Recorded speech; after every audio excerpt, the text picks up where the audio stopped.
Fullwin standardized shipping process. Step 1. Machine testing. Inspect the engine to ensure no abnormal jamming. Verify each functional module one by one.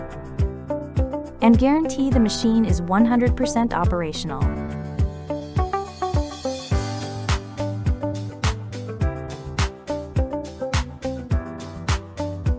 Step 2. Machine cleaning. High pressure clean the exterior to remove dirt, then drain and air dry to ensure a spotless appearance.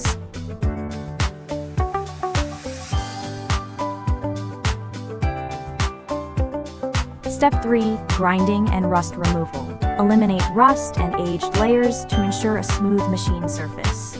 Step 4. Spray painting and touch-up.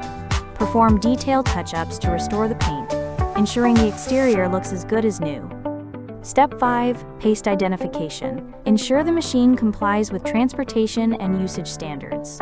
Step 6. Final inspection. Perform final inspection on the machine. Step 7. Packing and boxing. Prepare for shipment to the port. Ensure safety and stability during transportation, and guarantee that every customer receives high-quality machines.